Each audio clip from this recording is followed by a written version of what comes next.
Hello and welcome back. Sean here, Mountains Garage in the way too warm state of Maine. The forecast every day, mid-afternoon, is about 90 for the next few days. But the mornings and after sundown, it's still pretty nice. And this too shall pass. This is summer in Maine. The heat blows up from the west and the south. If you look at the jet stream, it kind of passes right on up past us. So I like it when the Canadian air dips down and comes back up and we get nice, fresh, low humidity, 70-degree air in the summertime. That's my favorite. But anyway, today we're going to strip this ugly four-wheel drive Turbo 400 that's been sitting here for, well, a good month and a half anyway. I don't expect anything exciting inside. I'll be pleasantly surprised, I guess, if there is, but it should be nothing special. That's my hunch. Every time I look at a core transmission, I think, I wonder what's inside. This one, my gut says nothing exciting at all. The case, this is a four-wheel drive transmission like I mentioned. It has the stubby output shaft, 32 spline Turbo 400 size. And that was the new Process 203 full-time four-wheel drive transfer case. It was a monster weight-wise. And it caused some problems, and they had to come out with a different case. The TH300 has the K case. K is in CK truck. K is four-wheel drive. And it had a K cast right into the top. Now the Turbo 400, GM went through different versions of it, and eventually became the HD case, even though a lot of times on the HD cases, there's the bosses for these 6 bolts, but they weren't tapped. I'm looking at one right across here that you can't see. And what these were for, if you're not aware, there was a massive aluminum shield that bolted under the torque converter so you could access the torque converter, but it also enclosed the bell housing to make it stronger. There was 2 struts that went up to the motor mount bolts. The actual bolts that hold the motor mounts to the frame. There was struts that came down that bolted to the cover. So you had to disconnect all that just to get the cover off. And there was a long rod that went through the bottom bell housing bolt. It was longer. Oftentimes that would loosen up and mess up the case right here, so watch out for that. And that rod went all the way back and bolted to the side of the transfer case in an effort to keep it from twisting. And this is 1973 and up. In 72, when they ran the 205 transfer case in just about everything, they had a rubber-mounted steel bracket that had rubber biscuits between it and the frame, but it actually bolted to the right frame rail and accomplished the same thing, which is the goal of not breaking the bell housing right here with just the weight of the transfer case, especially if you're off-roading. Here's the bell housing view from the back. Just a 39 cast in, which has to do with the mold they used and probably the shift and all that stuff. It's a thin rail right here. A lot of times these are thicker, which they were in the HD case. In this case, it's not. It does have the 6 bolts for the big cover, but it's not a super strong case. And with a 32 spline output, you'll see this short one, they call it like the 1.5 inch stick out. There's like a 2 3/4, and this full-length 2-wheel drive output shaft for the transfer case. This case is from the TH400 I stripped a few weeks ago. It has the bosses for the 6 bolts, 1, 2, 3, on each side, but they're not drilled and tapped. It does have the thicker flange, but it's not marked with anything special. Just a number, no HD. But I'd still consider it an HD case. But HD was only made for transfer case support. If the bolts were drilled and tapped to the aluminum cover and it was intended for a 4-wheel drive, it would probably be cast in, and it may be thicker in other places, but we're splitting hairs. There's really not that big a difference. And don't be too thrilled if the case says HD. It's kind of like all big block Chevys. say, high performance cast into them, just the way they are. So I'm going to get busy stripping it apart. I'll stop along the way if I see anything exciting at all. It's very possible I'll get to the end, realize I haven't filmed a thing because nothing was exciting. I'm kind of setting myself up for success or failure to see if I'm right or not. That's the way it is. I am excited to try out my new lifting device for the lower unit. So that'll get a shot. Hope I won't drop it on my foot. On camera, I've only dropped one, and I was really thrashing to get it out if you go back in the history, stripping those rusty Pontiac transmissions last year. I was thrashing enough that I unlocked my other tool, and it got to about here and down it went. Fortunately, I'm on a rubber mat, and it missed my feet. And I'm wearing steel toe boots, so I gave myself a chance for a good outcome. Kind of like safety in a race car. You're just giving yourself a chance. Same in the shop. I wish I'd always practiced proper safety, ear protection, eye protection, foot protection, gloves, but I do now, so you're never too old to learn. All right, let's get busy. The deep pan was only held on with 3 bolts. They probably drained it when they pulled it out and stuck the pan back on. Nothing's really changed inside. It does have a stack of washers. In an attempt to keep the filter tight, it does have a high flow filter. I always evaluate cores by what was taken and what wasn't taken off when it was removed from the vehicle. It still has the wiring for the kick down on the outside, so maybe they weren't in a hurry. Maybe it was just stripped because the truck was junk. I mean, who knows? A new modulator. And other than, there's a little bit of moisture's got up on the forward drum. You can see a little rust up there, not bad. No, not much worse than the input shaft and the state up on the pump. I wouldn't call it rusty or full of water. It just got moist at one point. But no damage inside. Let's continue stripping her out. It took 3 men and a boy to get the plastic filter suction tube out of the case, and it only had a single O-ring. Before I rotate it down and take the valve body off so I can get to the center support bolt, I usually go ahead and pop the pump out just to see what I got. Mostly out of sheer boredom and to try to, mix it up to make it exciting. Lately, I have been trying, before I go to different methods, this pump popper that I bought. In this case, it did pop out the pump. I had trouble getting the tube out, but the pump came right out. Oftentimes, this tool will bend instead if it puts up too much resistance. You can go under here and give it a little assistance. Same thing I do if I put my slide hammer over in one of the threaded holes. That one and that one are threaded. So I usually go with the far one with my slide hammer, and I give it a little pressure. At the same time, I pop the slide hammer. But when I can use this cheap $20 tool, it does a good job. I can see the pump came out pretty easy because the gasket and seal is hard as a rock. The gasket did come off in one piece, so it's probably not been overheated. These are my own assumptions while I'm taking something apart. The front half of the pump is plenty serviceable. The gears fit nice and tight. You can see the pump bushing has been murdered for some reason. And then you start to see a little bit of probably metal added onto the gear. And you go over here, you can see that the pump gear is worn in to the back cover. So we'll put that on the endangered species list. There's potential, it's not too thick, and it could machine the face all the way across. I'll put it in my relatively small pile of pumps that aren't usable right off the bat. So moving on.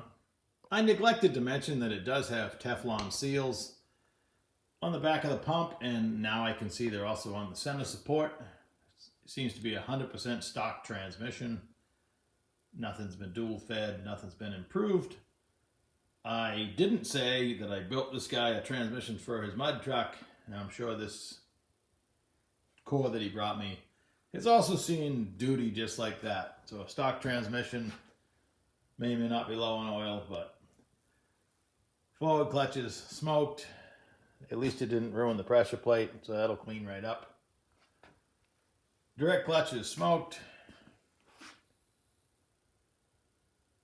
The drum's questionable because the snap ring came off the intermediate sprag.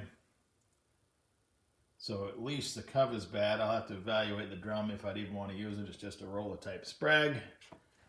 And the snap ring is caught down there inside the intermediate clutches, which are probably smoked as well. On a good note, it's an 8-bolt case. So far, I can use the case. It's the type of case that I like that doesn't have any void in lugs, with the exception, of course, the opening over here. And it's surprising to me that the amount of time this transmission has probably been together, judging by the hardness of the O-ring on the pump and everything. The snap ring is still in the position that GM tells you to put it in, right there. Usually they've migrated down and they're caught down here. Interesting. Well, I was definitely fooled on this one. Everything in the valve body area appeared to be stock, and I was thinking possibly maybe the transmission had never been apart. Telltale signs like the nail holding the linkage, which I haven't removed yet, is still perfectly straight, not bent over like some people feel the need to do, which you don't have to. The pocket ball spring was in the right direction. Everything was in place. After I watched the last video clip where I talked about the perfectly placed intermediate clutch snap ring, when I went to remove it, I could instantly see it was not the intermediate clutch snap ring. It was the center support snap ring, the beveled one that holds the center support in the case. They had put the intermediate snap ring in to hold the center support in. Fortunately, the fretting ring was still in place below the center support. So no damage to the case that I've found yet, just improper assembly, and the lifting handle did a fantastic job.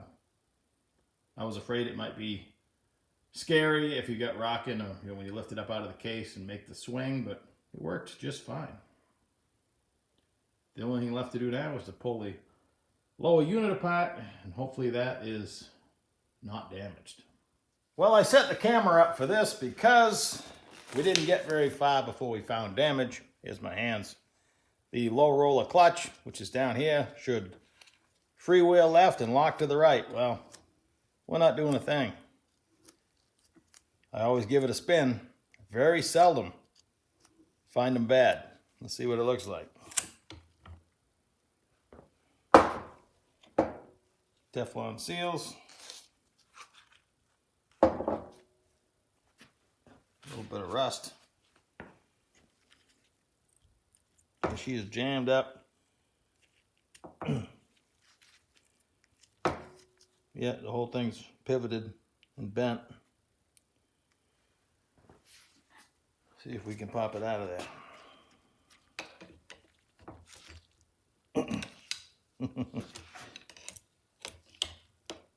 Nope.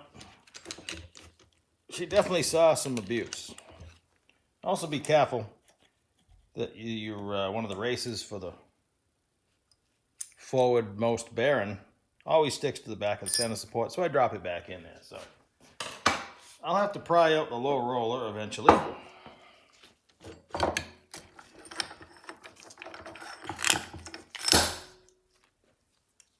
Collect all my hardware. That's the plastic thrush washer that goes on the output carrier. Always check all your rollers. That one feels extremely loose right there. Average, tight, so that's going to bear watching. We have a little more corrosion here, but that whole piece could be junk. First bearing. Always check everything real well. Okay, this has the conical portion up. It's supposed to be down, so that's been run backwards. Not good. Silencer band. I throw these away. It has no other function. Don't believe what you hear. It's just there to quiet things down. So I'll pop the snap ring out. Want to watch? Sure, no problem. I have a couple of different methods because there's two different snap rings. One is easier to get out than the other. So I use a couple different methods to do that.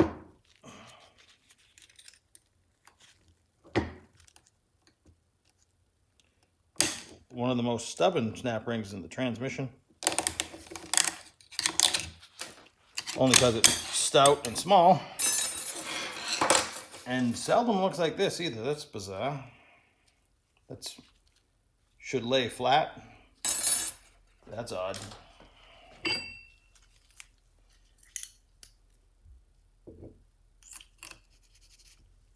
That all appears normal.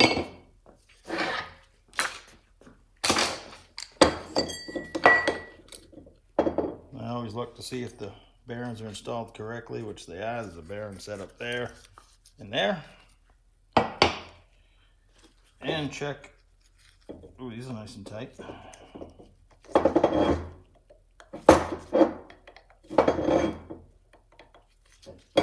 So, the output carrier seems perfectly usable. The reaction carrier, probably not. And the output shaft will clean up for a four-wheel drive application. Well, it's obvious that this transmission in stock form in the four-wheel drive truck it was abused in, it gave up. It gave up in typical places like burnt clutches. That's pretty normal, but destroying the low roller in the reaction carrier, again, that's pretty rare. And the pinions, you know, the pivot around the sun gear in the reaction carrier have end play. Noticeable without even getting out any measuring device. When I can wiggle them back and forth, if they all wiggle the same amount, it's a small amount, you know, just by feel, you know that's normal. If one is more than the rest, that's not normal. And it's not abnormal for them to eat into, if they get loaded sideways, to eat into the metal of the reaction carrier. And the pinion gear itself will be fine, but it will kind of like the pump gear. Pump gear still looked okay, but it ate into the back of the pump. Same deal here. It saw stress at some point in its life. And a lot of the stress probably all in one night. But we got a good case, I think. I got to finish stripping out the linkage and all that stuff. I don't stop until all that stuff's removed. So I can start case prep. The dreaded case prep. I think I'm going to do a video on case prep because I have so many to prep. And I got a lot of broken bolts to remove out of the one I showed you from the 475. Might be interesting. Might not be. All transmissions can't be necessarily, or they can all be fixed by if you replace enough parts, but in my world, I need spare parts anyway. I'm always stealing the small things like the reverse servo and the nail for the linkage and the linkage itself. All that stuff has to come from somewhere when you have bare cases that you want to assemble. So that's my story today. I got more stuff on my bench to take care of. I'm going to eat breakfast and then do just that. Have a great day. Talk to you soon.